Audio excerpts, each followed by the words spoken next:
Buenas tardes, tengo el gusto de dictarles a ustedes en el capítulo de oftalmología de cirugía, dentro de cirugía, de la parte relacionada a retina y nervio óptico.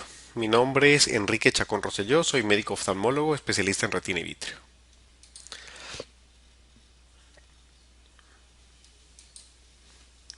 Bueno, cuando hablamos de retina y vitrio, conversamos acerca de lo que es el fondo del ojo y nos relacionamos definitivamente. Hablamos de la retina, que es la capa más interna del ojo. La mácula, que es la zona de donde se concentra la mayor sensibilidad para la captación de los colores, la visión fina. Dentro del fondo del ojo observamos nosotros la papila, un color rosado, un color naranja claro, las arterias y las venas en su relación de 2 a 3. No observamos en una retina normal la presencia de hemorragias ni de exudados. La retina es un tejido delgado, es transparente, cubre 2/3 posteriores del globo ocular. Es más delgada a nivel de la periferia, o sea, cerca de la hora de serrata, ya casi llegando a la par plana, y un poco más gruesa a nivel del polo posterior. Esto es importantísimo para nosotros porque siendo más delgada, esta parte de la retina periférica es donde por lo general ocurren los desgarros retinales y muchas veces de allí parten los desprendimientos de retina. Bueno, la retina tiene una doble circulación. Tiene la circulación que llega a través de la arteria central de la retina, que irriga 2/3 del grosor retinal, y la coroides, que irriga 1/3. Cada una tiene una parte de la retina, una parte de estas capas de la retina a cargo de su irrigación. Una no suple a la otra, cada una tiene su parte definida de irrigación. Y bueno, la función de la retina es de captar las imágenes y la transmisión de las imágenes al cerebro. Hay que considerar obviamente dentro de estas normalidades que tiene la retina, la edad del paciente, cómo se involucionan los vasos, cómo se van adelgazando los vasos simplemente por el paso de la edad, no hablemos de otras patologías, y también los errores refractivos que pueden tener. O sea, es decir, incluso el tamaño del ojo en personas miopes, hipermétropes y astígmatas. Cuando nosotros les comentaba hace un momento, les decía, la irrigación, hablábamos de las capas de la retina. Las capas de la retina son 10. Bueno, pues, de todas maneras se las menciono, no es importante que las memoricen cada una de ellas, pero sí es importante que de alguna manera tengan presentes cómo se distribuye. Dentro de la retina nosotros tenemos 3 neuronas.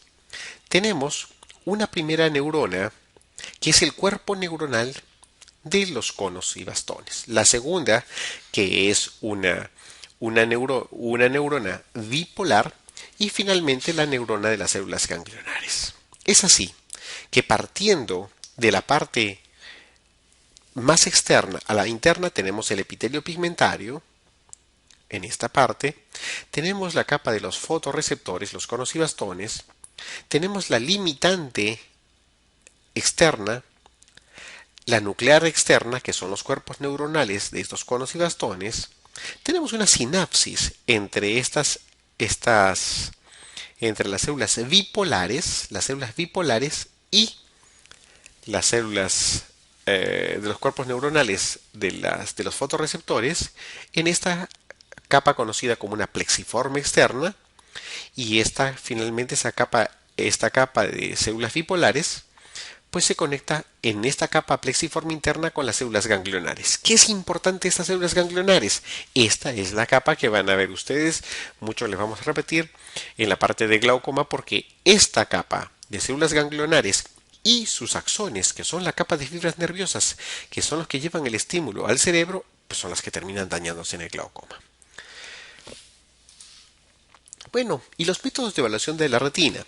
Tenemos los oftalmoscopios directos, tenemos el oftalmoscopio indirecto, a que a diferencia del anterior, permite observar en profundidad la retina. Entonces podemos ver algunos defectos con estereopsis, ya que y utilizamos ambos ojos, a diferencia del oftalmoscopio directo, en la cual utilizamos solo uno. Pero bueno, también utilizando la lámpara de hendidura, por medio de la biomicroscopía, podemos utilizar lupas, lupas de contacto o las que no lo son. Y estos son algunas fotos de los exámenes, en este caso una oftalmoscopía indirecta, en este caso la utilización de lupas en este caso, y acá arriba una oftalmoscopía directa. Pues igual que tenemos el ejemplo en este caso, en la cual estas señoritas están haciendo la evaluación de la retina.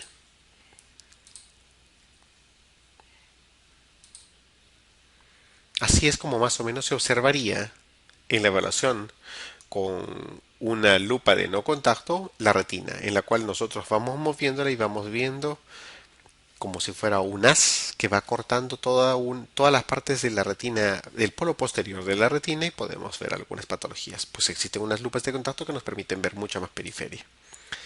Y dentro de la retina, pues podemos ver el nervio óptico. Es el lugar donde llegaron todos los axones de la capa de fibras nerviosas para dirigirse al cerebro. Es de color amarillo, pues como les dije hace un rato, de forma redondeada, más o menos de un tamaño de 1.5 milímetros.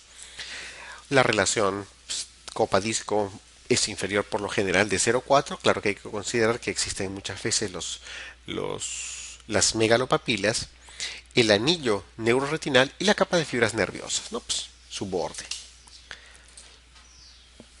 Como vemos aquí, el borde papilar, el anillo neuroretinal y la excavación. Bueno, ya habíamos hablado también de los vasos que surgen de la arteria central de la retina, y bueno, también las venas, que se distribuyen en arcadas para cada uno de los cuadrantes, ¿no? Las arcadas temporal superior, la arcada temporal inferior, la arcada nasal superior y la arcada nasal inferior. Y estas, bueno, también se subdividen. Hallazgos anómalos en el fondo del ojo. Pues la presencia de exudados, la presencia de cicatrices que las vamos a ir tomando en cada uno de los temas que ahora vamos a tener. Pues aquí tenemos algunas fotos de algunos ejemplos de algunas patologías retinianas en las cuales podemos ver exudados algodonosos, la presencia de hemorragias y neovascularización, la presencia de cicatrices como en la parte inferior izquierda. Aquí observamos, por ejemplo, una estrella macular, la presencia de exudados, zonas de áreas de atrofia retinal. Y bueno, antes de ir avanzando a otro capítulo, dentro de la misma retina, pues le hablaré básicamente del desprendimiento de retina, que es tocaremos brevemente. Tenemos el desprendimiento regmatógeno, el desprendimiento seroso y traccional, básicamente. ¿Qué cosa es regmatógeno? Cuando hablamos del regma, era una columna, una formación de soldados que iban en fila. Cuando se rompe esa formación, entonces se produce un hueco. Eso es lo que se llama un regma, que por lo general ocurre en la periferia de la retina, en las áreas de debilidad, en esta zona que es más delgada de la retina. Al producirse este hueco, este orificio, este regma, entonces el líquido ingresa debajo de la retina y la separa del epitelio pigmentario, provocando un desprendimiento de retina. El desprendimiento seroso, que es muchas veces asociado no a la presencia de un regma, sino muchas veces asociado a una tumoración o un cuadro inflamatorio. Entonces, hay la acumulación de líquido entre el epitelio pigmentario y las otras capas, las capas neurosensoriales, pero sin una zona de orificio. Y el desprendimiento traccional, en la cual se forma como una cicatriz, una membrana, una lesión fibrovascular, como la que vemos, por ejemplo, en los neonatos o la que vemos en los diabéticos, que tracciona y desprende la retina. Los síntomas que nosotros siempre vamos a considerar es la presencia de fotopsias. Muchas veces la presencia de fotopsias sugiere una inminencia de ruptura retiniana, aunque no siempre es por esta patología, pero hemos de investigar la retina periférica y cada uno de los cuadrantes buscando alguna zona de lesión. La presencia de miodisopsias, que son flotantes, oscuros que ve la persona, puede observarse una pérdida de la visión sectorial o completa. Bueno, y dentro de estos el desprendimiento reumatógeno, que es muy frecuente en miopes, que ya que tienen una retina bastante delgada, que tienen degeneración latiz, pacientes afáquicos, es decir, no tienen su cristalino, bueno, y en algunas patologías en las cuales este desprendimiento de retina es más alto que en la población común. Pasando al tema de retinopatía diabética. ¿Qué es la retinopatía diabética? Es una microangiopatía, o sea, es un daño a nivel de los vasos, de los microvasos a nivel de todo el organismo, pues no solamente del ojo, que produce hipoxia, en este caso de la retina, en los pacientes con diabetes. Fue descrita pues ya por los años 1800. ¿Y cómo es su prevalencia? Es la primera causa de ceguera adquirida en edad laboral, o sea, dentro de la población económicamente activa. Es una causa muy grande de ceguera. Tienen retinopatía diabética 23% de los diabéticos tipo 1 y 3% de los diabéticos tipo 2 que se tratan con insulina. Desarrollan edema macular 11% en los diabéticos tipo 1 y 4% en los diabéticos tipo 2. Los diabéticos tienen más riesgo también de presentar otras patologías, otras comorbilidades, presencia por ejemplo de catarata, presencia de glaucoma. Es una patología emergente que en nuestro medio, en América Latina y a nivel mundial, especialmente bueno, en nuestros países, está en mucho aumento. ¿Listo? Se calcula unos 170 millones de personas afectadas por diabetes, pero se calcula que esta cantidad se duplicará ya a partir del 2020. Pues en el 2030 se calcula que llega incluso cerca a los 400 millones de personas. En América Latina aumentará de 13 millones a 33 millones, o sea, prácticamente va a triplicar. Entonces es un problema de salud pública de intervención que tenemos que tener muy en cuenta. Factores que afectan la progresión. Un factor que interviene y que es muy importante nosotros tener en cuenta es el tiempo de evolución. Se calcula que a los 20 años el 100% de los pacientes que tienen diabetes mellitus tipo 1 desarrollará retinopatía diabética. El, el tipo más simple, probablemente la no proliferativa, y un 50%, o sea, la mitad de esos pacientes desarrollará el tipo proliferativo. Mientras que en los diabéticos tipo 2, un 80% a los 20 años desarrolla retinopatía diabética no proliferativa y 20% llega a los casos serios de retinopatía proliferativa. Pues es importantísimo el control adecuado de la glicemia. Bastantes de los estudios oftalmológicos apuntan a la piedra angular de tratamiento de un paciente con patología ocular o bueno, patología sistémica por diabetes es el tratamiento que puede ayudarnos el endocrino, es el control mismo que tiene que hacer el paciente de su patología. Factores que afectan la progresión, pues el control glucémico, el control de la glicemia, si es adecuado, disminuye en los diabéticos tipo 1 5 veces la progresión y en los diabéticos tipo 2 disminuye en 25% el riesgo para hacer una panfotoculación, o sea, una retinopatía diabética no proliferativa avanzada, ¿no? El control de la hiperlipidemia, de la hipertensión, teniendo presente la edad, si es que es gestante o nefrópata o anemia, nos ayuda mucho a actuar a nivel de la progresión. Pero ¿cómo es la patogenia? ¿En qué consiste? Ya hemos hablado de que es una microangiopatía. El problema ocurre a nivel vascular, a nivel de los vasos más pequeñitos que tenemos, ¿listo? En los cuales nosotros tenemos un complejo. Este complejo está formado por el endotelio, su membrana basal del endotelio y los pericitos que rodean el endotelio y que de alguna manera le dan la consistencia adecuada a esta pequeña manguera para que permita llevar la sangre donde se necesita. Pero ¿qué es lo que ocurre con la diabetes? La diabetes permite que haya un incremento de la glucosa. Al haber un incremento de la glucosa, entonces hay un engrosamiento de la pared del capilar. ¿Qué ocurre con los pericitos? Se hinchan. Entonces finalmente llega a un funcionamiento inadecuado de estos vasos, que lleva a isquemia, la producción de factor de crecimiento vascular endotelial y finalmente la neovascularización con unos vasos que no son adecuados y que finalmente sangran. Entonces, ¿cómo se da el ciclo? Hay un engrosamiento de la membrana basal. Primera cosa que encontramos en un paciente diabético. La membrana basal. Consideramos nuevamente, les vuelvo a decir, membrana basal, uno, los pericitos y el endotelio. Entonces lo que ocurre primero es engrosamiento de la membrana basal. Pero segundo, la pérdida de pericitos. Entonces pierde su capacidad elástica, pierde su capacidad de tensión estos vasos. ¿Qué es lo que ocurre? Entonces, al perder esta capacidad, entonces se forman los microaneurismas. ¿Y por qué son importantes? Porque es la primera lesión, es la lesión básica de la retinopatía diabética, a tenerlo muy muy presente. Siguiendo con esto, ocurre una obstrucción de la circulación de los capilares y se altera la barrera hematorretiniana. Quiere decir que muchos elementos vasculares están dentro del vaso, obviamente, y no atraviesan dentro del ojo. Quedan simplemente dentro de los vasos. No atraviesan a las paredes, no llegan a la retina.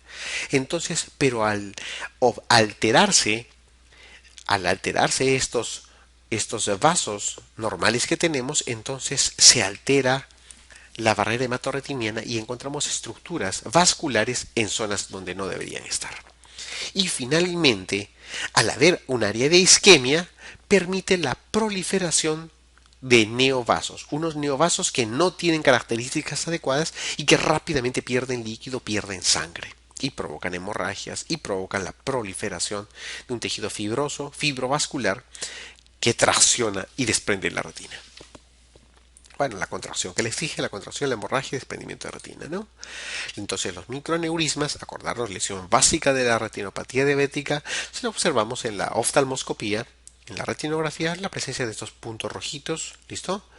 Y que bueno, en la angiofluorescinografía, en la retinofluorescinografía, unos puntos que simplemente tienen una hiperfluorescencia.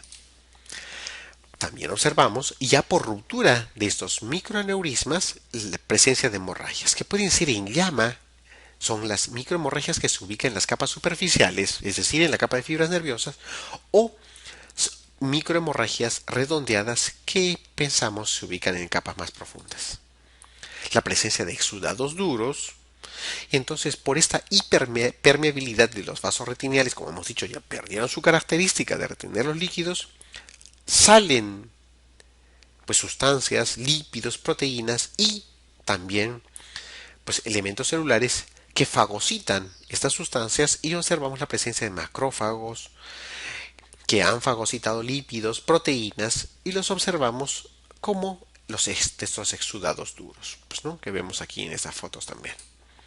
Los exudados blandos más bien no tienen forma, tienen una forma irregular, parecen unas nubes que viéramos en el fondo, pues, ¿no? Algodonosos. No son propiamente exudados. Es un edema que existe de la capa de fibras nerviosas por la presencia de múltiples microinfartos a nivel de la capa retinal.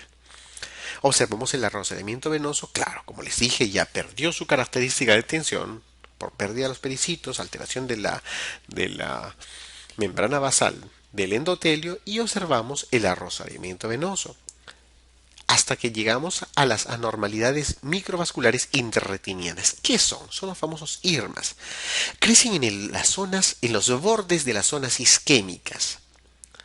¿Y qué buscan? Hacen shunt arteriovenosos. O sea, hacen comunicaciones anormales entre venas y arterias, tratando de alguna manera de irrigar esas zonas de isquemia que está teniendo la persona. Tiene la forma de omegas o la forma de lambda. Lo cierto es de que la presencia de estas microanormalidades nos indica una zona de isquemia, nos está sugiriendo una zona de isquemia. Ya pasando a un cuadro más serio, ya los procesos proliferativos, encontramos la neovascularización. Bueno, como hemos dicho, al tener una área de isquemia, una área en que no está siendo irrigada en forma adecuada la retina, al estar sufriendo, pues entonces de alguna manera estimula, ¿cómo lo estimula? Por medio de las sustancias angiogénicas, el crecimiento de nuevos vasos. Estos nuevos vasos tratan de suplir la circulación en estas zonas de isquemia. El problema es que estos vasos son unos vasos que no tienen la arquitectura similar a los vasos originales y por el contrario, incluso jalan parte del tejido de la glía del ojo y forman proliferaciones fibrovasculares en la retina o en la papila que traccionan esta. Entonces, ¿cómo lo clasificamos? La clasificación es bastante simple, ¿no? Vamos a clasificar la retinopatía diabética en no proliferativa por un lado y proliferativa por el otro. La no proliferativa, vamos a encontrar tres, bueno, cuatro. Leve, la presencia solamente de microaneurismas, y la severa, en la cual tenemos la regla del 4-2-1. Cuatro cuadrantes, los cuatro, uno, dos, tres, cuatro cuadrantes con presencia de microaneurismas o microhemorragias. Dos cuadrantes con presencia de arrozamiento venoso o un cuadrante con la presencia de irmas. La moderada es un estadio entre la leve y la severa. Y más adelante encontraremos la muy severa en la cual se combinan algunos de estos criterios. Ya pasando a la retinopatía diabética proliferativa, ¿por qué se llama proliferativa? ¿Cuál es la lesión básica de la diabetes para que se llame proliferativa? Es la presencia de neovasos. Estos neovasos, que pueden estar ubicados en cualquier parte de la retina o incluso en la papila, provocando bastantes sangrados, hemorragias y hemovitrio.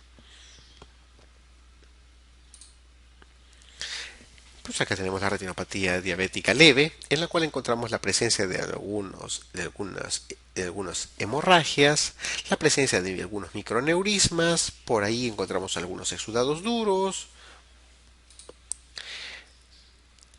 De igual manera, mientras que en esta, por ejemplo, que nos hemos pasado a la retinopatía diabética severa, podemos encontrar microaneurismas o microhemorragias en cuatro cuadrantes. Podemos encontrar arrozamiento venoso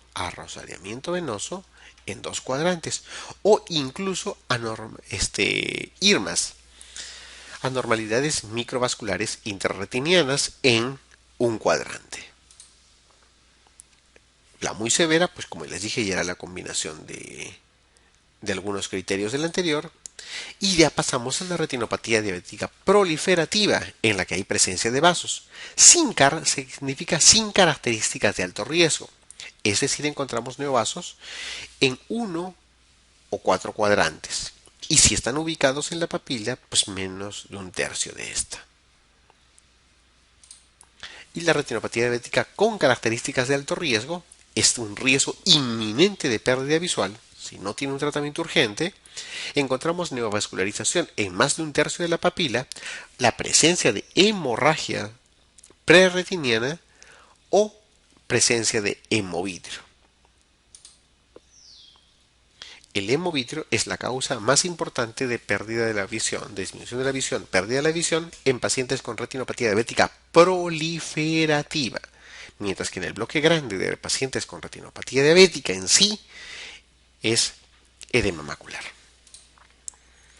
Bueno, ¿y cómo funciona esta proliferación? Pues la isquemia, que era el problema que teníamos porque estos vasos normales estaban alterados y no llevaban el suplemento necesario para que sobreviviera la retina, permite de que se produzca sustancias angiogénicas. Estas sustancias angiogénicas, el VEGF, factor de crecimiento vascular endotelial, es 10.000 veces más potente que la histamina para aumentar la permeabilidad vascular. ¿Cómo lo diagnosticamos? Pues lo mismo, oftalmoscopía directa, el OCT, que es importantísimo y nos ayuda mucho a observar el edema macular, que es la causa básica de pérdida de visión en los pacientes con retinopatía diabética, la angiofresinografía, que es una toma de serie de fotos en el fondo del ojo en pacientes que tienen sustancia de contraste. Evaluación de severidad. determinar el punto de escape, la extensión y confirmar la neovascularización. Evaluación del fondo del ojo. Pues, el oftalmoscopía indirecta, ya hemos indicado el oftalmoscopio también que de igual manera. La tomografía de coherencia óptica, muy importante, por ejemplo, para ver la mácula. Estudios y recomendaciones para el tratamiento. ¿Qué es importante? ¿Cuándo hacemos el examen? Eso es una cosa que lo vamos a tener siempre presentes. Así, no importando la especialidad que tengamos, nosotros vamos a enfrentarnos a un paciente diabético y tenemos que saber cuándo lo vamos a referir al oftalmólogo para que éste nos pueda ayudar. En un diabético tipo 1, a los 5 años del diagnóstico tiene que ser evaluado por el oftalmólogo. En un diabético tipo 2 se indica que al momento del diagnóstico tiene que ser evaluado por el oftalmólogo. Las mujeres embarazadas, el riesgo, la gestación, pues, que trae problemas muy serios con la diabetes, tiene que hacerse un examen antes del embarazo y bueno, durante todo el primer trimestre, ¿no? El tratamiento de la diabetes ha evolucionado bastante en la retinopatía diabética y nos ayuda muchísimo. Primero con la aparición del láser, la fotocoagulación, que es el tratamiento básico y más importante, la vitrectomía, pues después pasó por la terapia fotodinámica hasta que actualmente el uso de antiangiogénicos es muy importante. Pues obviamente los tratamientos anteriores, el láser y la vitrectomía, siguen en boga y son muy importantes. ¿En qué consiste la fotocoagulación, la panfotocoagulación? ¿Qué nos ayuda? El famoso estudio DRS nos indica que hay una disminución de la pérdida de la huesa visual severa en 50% de los ojos en los cuales se fotocoaguló. Estos puntos que ustedes ven amarillos en esta fotografía es un área de fotocoagulación. Es el tratamiento estándar y más importante para la retinopatía diabética no proliferativa severa, pues, y las formas de retinopatía diabética proliferativa. ¿Qué importancia tiene? En la regresión de la neovascularización de estos vasos que estaban comenzando a crecer. La fotocoagulación, ¿en qué consiste? En destruir la retina hipóxica, esa retina que no estaba recibiendo en forma adecuada su nutrición, de alguna manera es destruida por el láser, permitiendo que este oxígeno llegue en forma adecuada a donde debe llegar y esta zona de retina hipóxica no estimule la formación de neovasos. El tratamiento de intravitreos, como les dije, pues la colocación de una sustancia antiangiogénica a nivel vítreo, pues que se inyecta dentro del ojo, vitrectomía, que la utilicemos cuando hay los desprendimientos traccionales de la retina o la presencia de un hemovítero que se queda ahí en nuestro paciente. Bueno, saliendo de este tema y pasando a la retinopatía hipertensiva, tenemos que saber que el ojo nos brinda la oportunidad de contemplar los vasos en vivo. Esto es una cosa muy importante, ya que por medio del fondo de ojo podemos ver lo que está ocurriendo en el vaso, en los vasitos del ojo, que es lo mismo que está ocurriendo en los vasos del cerebro, en el corazón o en el pie. Entonces nos permite ver qué es lo que está pasando y nos indica con mayor firmeza la gravedad de la misma patología, incluso que la toma de la presión. Una presión constante, aumentada, de las arterias conduce a una esclerosis de los vasos. O sea, la base de todo el problema es una esclerosis de estos vasos. Entonces, ¿qué es lo que encontramos? En el fondo de ojo podemos observar a nivel de la papila edema por microinfartos, hipoxemia, o sea, un edema de papila. Podemos observar a nivel de los vasos que por presentar esta esclerosis presentan unos brillos diferentes, aspecto en hilos de cobre, aspectos en hilos de plata y presencia de cruces arteriovenosos. Acuérdense que si nosotros observamos por el fondo del ojo la retina, vemos que de alguna manera hay un enmarañado, unos vasos están sobre otros, las arterias están sobre las venas y al ocurrir esta esclerosis, de alguna manera un vaso que simplemente pasaba encima comienza a ahorcarlo. A nivel de la retina podemos ver la presencia de exudados duros, que incluso se ubican alrededor de la mácula muchas veces y que pueden muchas veces observarse la estrella macular. Los exudados blandos, similares a los anteriores de la diabetes que también hemos visto, o otras patologías. La presencia de hemorragias en llama, pues las capas superficiales, o profundas, que son puntiformes, ¿no? Redondeadas. Y bueno, finalmente los estadios de Kei Wagner, que son importantes para nosotros. Estadio uno, muy importante acordarnos de, es una constricción arteriolar. La lesión básica de la retinopatía hipertensiva es una constricción arteriolar. Hay un adelgazamiento de las arterias. En el estadio 2, lo que nosotros encontramos es la presencia de cruces arteriovenosos. O sea, como ya hemos dicho, esta esclerosis de estos vasos hace de que cambien su brillo. Podemos ver entonces los vasos en hilos de cobre, y que estos vasos, al cruzar sobre las venas, los ahorcan. Entonces vemos algunos reflejos, vemos algunos signos, el signo de Salus, por ejemplo, el ahorcamiento en punta de lápiz. Más adelante, más, porque pueden encontrarse lo que anteriormente vimos, y en este caso ya vemos lesiones parenquimales. ¿Qué cosa? Presencia de exudados, presencia de hemorragias en el estadio 3. Y en el estadio 4 encontramos todo lo anterior más el edema de papila. A nivel de la eclampsia, pues consideramos una retinopatía aguda, en la cual las arterias se vuelven filiformes. Hay un espasmo arteriolar, una palidez de la retina, un edema difuso de la retina, e incluso puede haber un desprendimiento seroso de la retina. Pasando a otro de los temas, pues voy a hablar de las oclusiones vasculares de la retina. ¿Por qué es importante? Porque es la segunda vasculopatía retinal en hombres y mujeres. Pues segunda, ya hemos hablado de la diabetes, que fue la primera, entonces nos encontramos con esta. Es el indicio de un problema sistémico. Lo que nosotros estamos viendo en el ojo es algo que está a punto de suceder o ya sucedió a nivel sistémico. ¿Listo? Una trombosis, un infarto. Entonces, sugerente de una enfermedad cardiovascular, diabetes, problemas a nivel sanguíneo, aumento del índice de masa corporal, o asociada a alguna enfermedad, pues como glaucoma, hipermetropía, inflamación. ¿Cómo sospechar? ¿Cómo sospecharlo?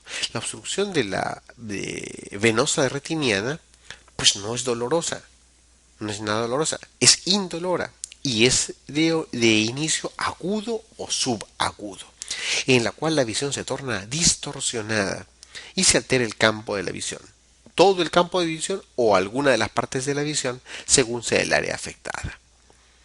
Está relacionado con la extensión del daño. En la obstrucción de la arteria, no la vena, sino la arteria, entonces, al haber esta obstrucción, nosotros encontramos un edema difuso de la retina. Nosotros muchas veces, incluso en las preguntas, vamos a encontrar retina blanco lechosa.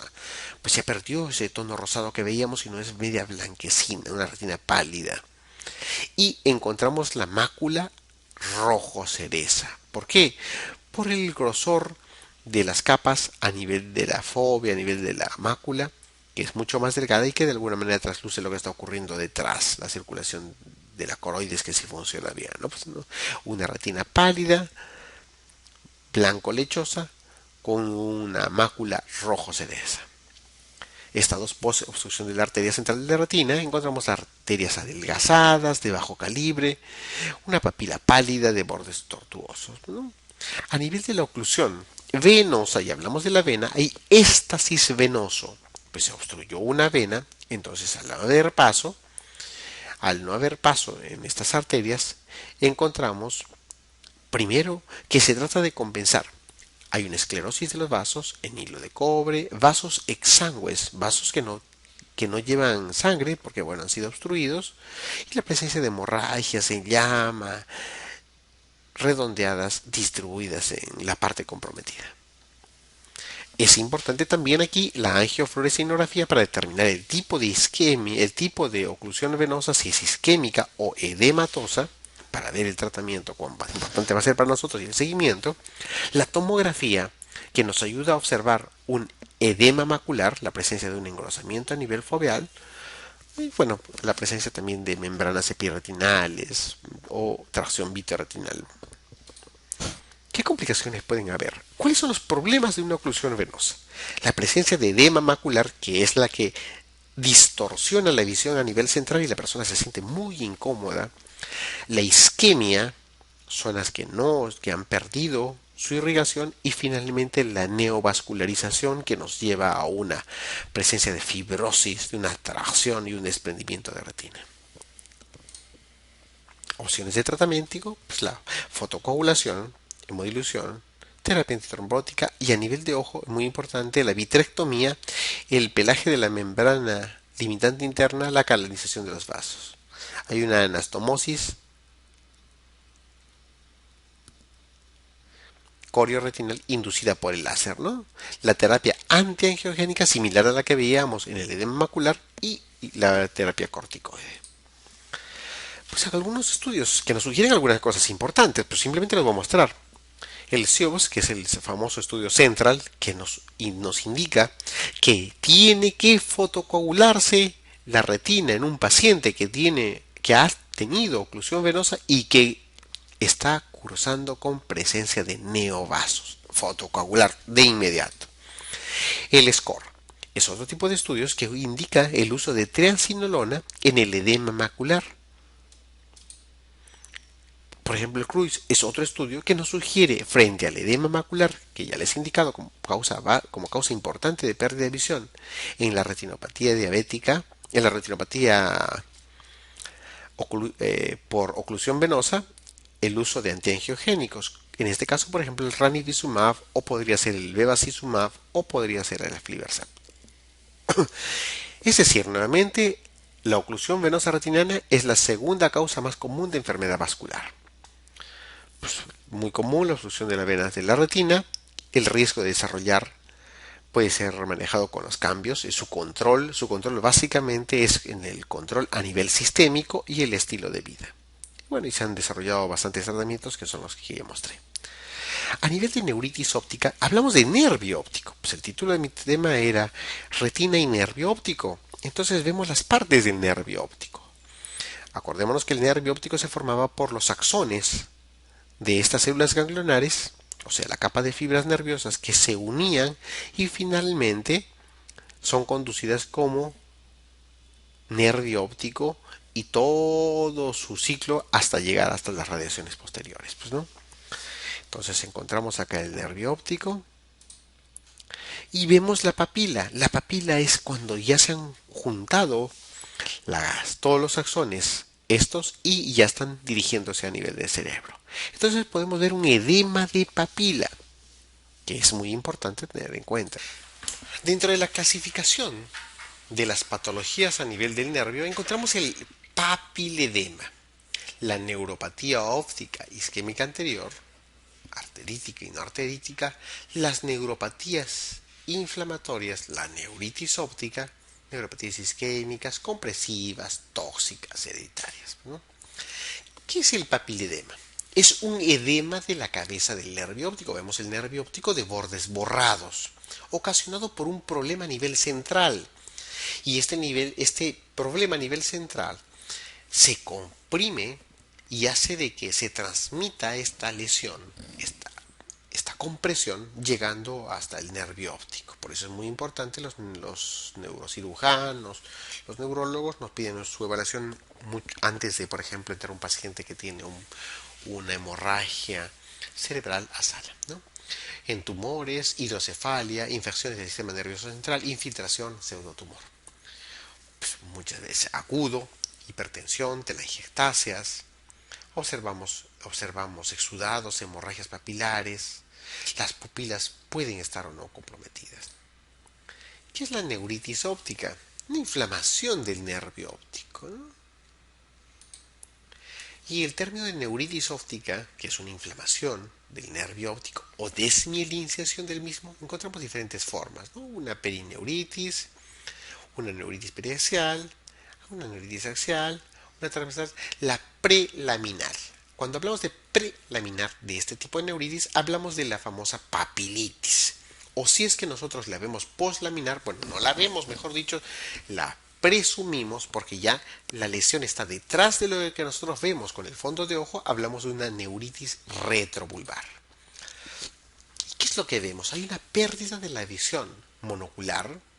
Puede ser en personas más o menos jóvenes, de unos 15 incluso hasta los 50 años, en el cual hay dolor muy intenso en el que se presenta cuando especialmente mueven los ojos. Por favor, caballero, mueve usted los ojos. ¿Hay dolor? Pues sí hay dolor. Ah, no, entonces estamos pensando en algo. Una incidencia más frecuente en mujeres, 5 a 1 con respecto a los varones, asociada a muchas patologías. Dentro de ellas, muy importante es la esclerosis múltiple, enfermedades desmilenizantes. Menos comunes son idiopáticas, virales y menos frecuente, pues otras infecciosas, mononucleosis, granulomatosas. Dentro de la neuritis óptica isquémica diferenciamos dos, la forma arterítica y no arterítica. Arterítica, más o menos alrededor de la media de los 70 años y la no arterítica alrededor de los 60 años. El tratamiento para la arterítica, la presencia del uso de corticoides, la no arterítica, pues no está un tratamiento demostrado. Y la neuritis óptica, ya hablando en sí, es una pérdida de la visión. Se ve opaco, o pues no se ve, y progresa rápidamente en los días hasta una alteración de la visión muy significativa en el transcurso de estos. Dolor retrovulgar que aumenta a la motilidad, presencia muchas veces de fotopsias, fosfenos, puede haber episodios neurológicos previos, debilidad, pérdida del equilibrio, alteración de la motilidad intestinal o vesical. Signos. ¿Qué cosa vamos a encontrar? Disminución de la agudeza visual. La presencia, si hacemos un campo visual, nosotros vamos a encontrar una zona de escotomatosa, una zona alterada que no se está viendo en el campo visual. Defectos altitudinales, podemos observar un defecto pupilar aferente relativo, pérdida de la sensibilidad del brillo y el edema va a estar medio leve o difuso, con algunas pocas hemorragias. A la evaluación, pues tenemos que recurrir a muchas cosas. Muchas veces nosotros observamos el fondo de ojo y llegamos a ver esto, pero no vemos esta área de aquí. Entonces podemos pedirle una resonancia magnética. Tenemos que ver también qué cosa está ocurriendo detrás, cómo ha mejorado y si hay las patologías sistémicas que nos ayuden mucho. ¿Cuál es el tratamiento? El uso de corticoides, ¿no? Metilprednisolona y prednisolona, dosis de TAC y dosis de mantenimiento. Este es un cuadro resumen que les he puesto entre oclusión arterial, la oclusión venosa, pues la papiledema y la papilitis. Pues la causa, los émbolos, los trombos, en el papiledema muchas veces asociados a problemas centrales, hipertensión intracraniana por un tumor, por una por la presencia de líquido. El papilitis es un cuadro inflamatorio, como les dije, la oclusión aguda arterial, con pérdida de la agudeza visual brusca, sin dolor. La oclusión venosa de igual manera, una oclusión aguda o subaguda, puede ser isquémica, edematosa. En el papiledema bilateral, pues claro, la lesión es central, entonces la presión es para ambos. Una pupila que está normal, la agudeza visual puede estar levemente disminuida o conservarse, mientras que a nivel de la papilitis, que es el cuadro inflamatorio, hay dolor, hay una pérdida de la visión en un solo lado, podemos encontrar en un campo visual un escotoma, defecto pupilar aferente relativo, disminución de la agudeza visual y dolor de la motilidad. Es importante tener en cuenta entonces, a nivel de la oclusión arterial, retina pálida y la mácula rojo cereza. En la oclusión venosa, la presencia de sudados, hemorragias, vasos exangües, ¿no? A nivel del papiledema, la presencia de una papila edematosa. En la papilitis, acuérdense de la neuropatía, si es anterior, pues vamos a ver el edema de papila. Y si es una neuritis retrovulvar, pues vemos un fondo de ojo que aparentemente es normal. Pues va a tener dolor, va a tener disminución, puede tener una alteración del campo visual, pero no observamos nada. Y el tratamiento de un cuadro inflamatorio, pues en base a corticoides, el tratamiento al papiledema es tratar la base del problema sistémico que está teniendo. Muchas gracias.